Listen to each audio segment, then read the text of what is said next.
Are you ready?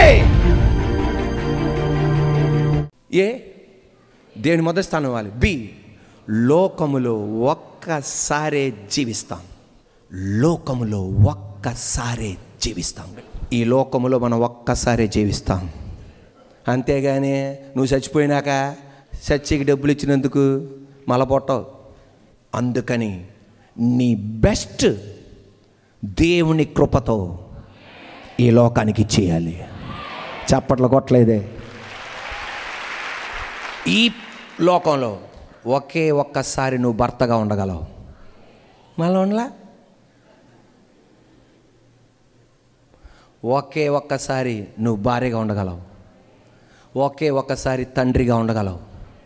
ఒకే ఒక్కసారి తల్లిగా ఉండగలవు. ఒకే ఒక్కసారి పిల్లలుగా ఉండగలరు. ఈ లోకములో ఉన్నప్పుడే బెస్ట్ ఇచ్చే. ఒక అంకుల్ గారు చనిపోయారు. నేను ఆంటీ గారిని ఓదార్చడానికి అక్కడికి వెళ్ళా. డెడ్ బాడీ అక్కడే ఉంది. ఆంటీ గారిని పక్క తీసుకొచ్చి బాధపడకండి అంటే, ఏం బాధ పాతపోయాడు అంటే. ఓరే నాయనో, నాకు ఆశ్చర్యం వేసింది. అదేంటంటే బతుకున్నప్పుడు ఏడిపించి తినడా మనిషి. ఈడ అనుమానం పౌడర్ రాసుకుంటే అనుమానిస్తుంటాడు, దువ్వుకుంటే అనుమానిస్తుంటాడు, ఎవరితో మాట్లాడుతుంటే అనుమానిస్తాడు. పాతైపోయాడు. ఉన్న ఒకటి లేప. బెస్ట్ ఇవ్వాలా, లీస్ట్ కూడా ఇవ్వాలా. ఎందుకు అలాంటి భర్తలో? మీరు కాదండి, 2 ఆరాధన గురించి చెప్తున్నాను. మీరు అంత సీరియస్ చూడకండి. ఇంకా ఎందుకు అలాంటి భర్తలు ఎందుకండి? ప్రతి సెకండ్ అనుమానిస్తుంటే ఆ భర్త ఎందుకు? మొబైల్ ఫోన్ పట్టుకుంటే అనుమానిస్తుంటాడు, తలుపు తీస్తుంటే అనుమానిస్తుంటాడు, అమ్మతో మాట్లాడుతూ అనుమానిస్తుంటాడు, తమ్ముడితో మాట్లాడుతుంటే అనుమానిస్తాడు. ఎందుకు? అన్నయ్య దగ్గరికి వెళ్ళి చచ్చిపోతానంటది ఆమె. నేనేమో చచ్చిపోద్దా అంటాను. నీ బెస్టీ భర్తగా, నీ బెస్టీ భార్యగా, బెస్టీ తండ్రిగా, బెస్టీ ఒకే ఒక్కసారి. చచ్చిపోయేటప్పుడు మళ్ళా నేను కడుపులో పుట్టి మళ్ళీ చెయ్యి. నేను అన్న ఆంటీ గారు బాధపడకనంటే ఎందుకు అలా అంటాడు మనకి. అమ్మా నేను అనుకున్నా, అమ్మో తల్లే ఇలాంటి భార్యలు కూడా ఉన్నారా నాయనో. కనీసం చచ్చిపోయినప్పుడన్నా కొంచెం సెంటిమెంట్ ఉండాలి కదా. అవును నా డ్రెస్ తీర్చేస్తారు. మంగళవారం జిలేబీ తెచ్చేవాడు, బుధవారం 10 రూపాయల బజ్జి తెచ్చేవాడు, ఆదివారం స్టార్ హోటల్లో బిర్యానీ తెచ్చాడు అనాలా అన్నట్లు. అది కూడా ఆమె తీసుకుపోయింది ఆమె. ఏమండే భర్తలారా, 2 మీరు కాదు అంత సీరియస్ చూడకండి చెప్తున్నాను. మరీ ఎంత ఏడిపించకండి భార్యలని. ఆమె కూడా మనిషే. ఎందుకు మరి అంత అందమైన ఆమె చేసుకున్నావు నువ్వు? ఆమె సౌందర్యం ఉంది. నీ బెస్టీ, ఆర్ యు రెడీ? నీ బెస్ట్ ఇవ్వాలి. నిన్ను దేవుడు లిఫ్ట్ చేసినాక కొంతమందికి చెయ్యి వాళ్ళని కూడా లిఫ్ట్ ఇవ్వడానికి. ఒక క్షణం నువ్వు నీ స్థానం ఇవ్వక్కర్లా, నీ పదవి ఇవ్వక్కర్లా, నీ బిల్డింగ్ ఇవ్వక్కర్లా. నీకు నీ బిడ్డలకే, మన బిడ్డలకే కనీసం మాట వరుసగా లిఫ్ట్. చదువుకోవడానికి ఒక లిఫ్ట్. ఇబ్బందులు ఉన్నప్పుడు కొంచెం ధనం వాళ్ళకి అంతా ఇచ్చేది. కొంచెం లిఫ్ట్ మందిర స్థలం కోసం,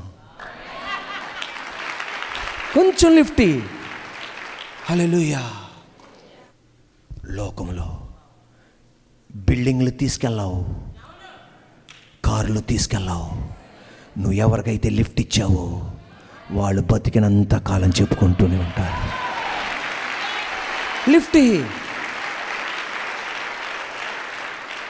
లిఫ్ట్ అంటే రోడ్డు మీద బైక్ మీద వెళ్తుంటే ఒకరు వచ్చి ఇలా అంటాడు అంటే ఏంటి? అది ఇప్పుడు ఇవ్వద్దులేండి, అలాంటి లిఫ్ట్లు ఇవ్వద్దు. ఏం చేస్తున్నారు, మాయ చేస్తున్నారు జనాలు. జస్ట్ అక్కడ దాకా దించేస్తావు. అలాగే చిన్న లిఫ్ట్.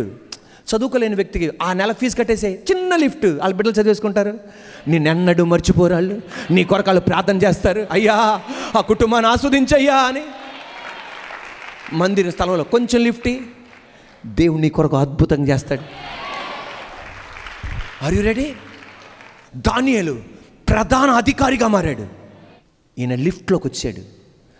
వెంటనే ఏం చేశాడు తెలుసా? రాజు దగ్గరికి వెళ్ళి, అన్నా నేను ఒక చిన్న కోరిక అడుగుతున్నానా. ఏంటి?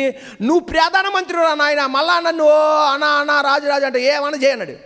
నాతో పాటు 3 ఉన్నారన్నా. చెప్పు అన్నాడు. మేము కలిసి ప్రార్థన చేసేవాళ్ళం అన్నా. నాకు మంచి స్థానం వచ్చిందన్నా, మా వాళ్ళకి కనీసం ఐఏఎస్ ఆఫీసర్ల కన్నా ఇప్పించన్నా, నీ ఇష్టం సంతకం పెట్టించే అన్నాడు. ఒక క్షణం తన ముగ్గురిని దానియేలు అధికారం ఇవ్వాల. అలాంటి మంచి వాళ్ళగా ఉండకండి మీరే. Are you ready? దానియేలు అధికారం దానియేలుదే.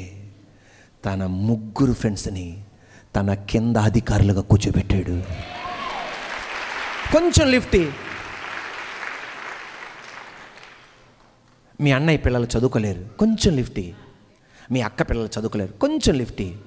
మీ తమ్ముడు పిల్లలు చదువుకోవడానికి డబ్బులు లేవు, కొంచెం లిఫ్టీ.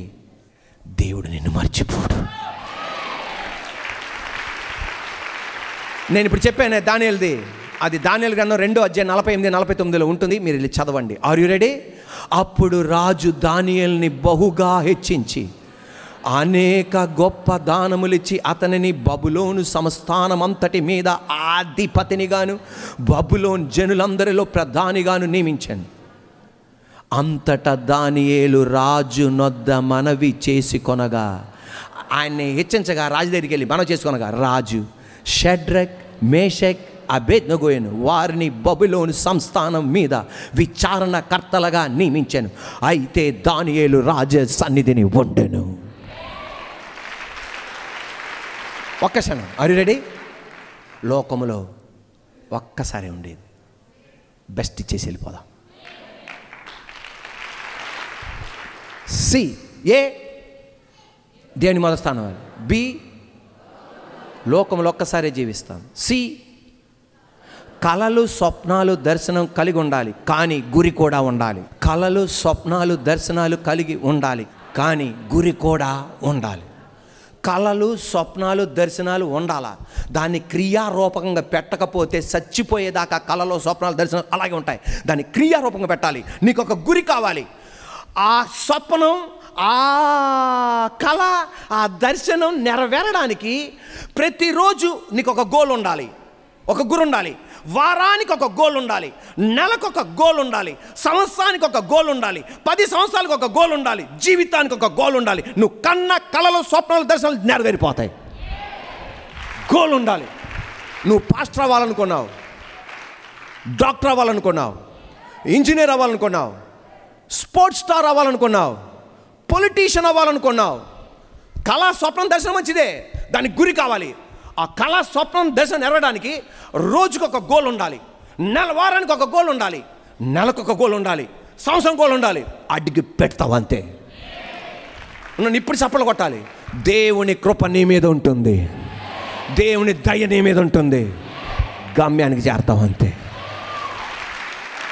ఏమండి, అపోస్తలుడైన పౌలు అంటున్నాడు, కళా స్వప్నం దర్శనం కలిగి ఉన్నా, గాలి కొట్టుకున్నట్టు కొట్టట్లా, గురి వైపు పరిగెత్తున్నా. Are you ready? ఏ, దేవుని మొదటి స్థానం ఇవ్వాలి. బి, లోకములో ఒక్కసారే జీవిస్తాం. సి, కళలు స్వప్నాలు దర్శనాలు కలిగి ఉండాలి, కానీ గురి కూడా ఉండాలి. డి, మీ మొబైల్ ఫోన్లు మంచం క్రింద ఉంచాలి. అందరు మొబైల్ ఫోన్ ఉన్న వాళ్ళందరూ గట్టిగా, మీ మొబైల్ ఫోన్లు మంచం క్రింద ఉంచాలి. ఎప్పుడు? పగలు కాదు, రాత్రి. అందరు నాకు చూడండి, అందరు నాకు చూడండి, చూస్తేనే అర్థమైంది. అందుకని ఆర్ యు రెడీ? రాత్రి పడుకునేటప్పుడు మీరు 10:30 పడుకుంటారో, 11:30 పడుకుంటారో, 12:30 పడుకున్నారో తెలదు, మొబైల్ ఫోన్లు మంచం కింద ఉంచాలి. అంటే నీ చెయ్యి అంత దూరం లోపల ఉంచాలి. మంచం కింద ఉంచి పడుకోవాలి. పొద్దున్నే 5:30కో, 6:30కో, 7:30కో లెగుస్తావు. లెగగానే వెంటనే మోకాలుంచి అలా మంచం కింద చెయ్యి పెడతావు. పెట్టకూడదు. ఇలా ఉంచి 2 చేతులు పైకెత్తి, మంచి ఉదయం నాకు ఇచ్చినందుకు స్తోత్రం, ఆరోగ్యం ఇచ్చినందుకు స్తోత్రం, దేవానికి మహిమ, మంచి తల్లిదండ్రులు ఇచ్చినందుకు స్తోత్రం, మంచి అన్నయ్యని, తమ్ముడిని, అక్కని, చెల్లించినందుకు స్తోత్రం, మంచి కుటుంబాన్ని ఇచ్చినందుకు స్తోత్రం, దేవుని కృపణ మంచి దైవజనుని పాస్టర్ గారు ఇచ్చినందుకు స్తోత్రం. నీకు ఆల్రెడీ ఏదైతే ఇచ్చాడో దాన్ని బట్టి నువ్వు స్తుతించు. దేవునికి మొదటి స్థానం ఈ అద్భుతం దేవుడు చేస్తాడంతే. Are you ready? వెంటనే సామెతల గ్రంథం తీయాలి. ఏ గ్రంథం తీయాలి? సామెతల గ్రంథంలో ఈరోజు ఎన్నో తారీఖు? 20. ఏ అధ్యాయం చదవాలి? చదవాలి. ప్రతి విద్యార్థి చదవాలి. మీ మొబైల్ ఫోన్ ఎక్కడ ఉంచాలి? ఉంచుతారా? అలా తీసేటప్పుడు మోకాలుంచి ఫస్ట్ డే, తండ్రి నీకు వందనాలయ్యా.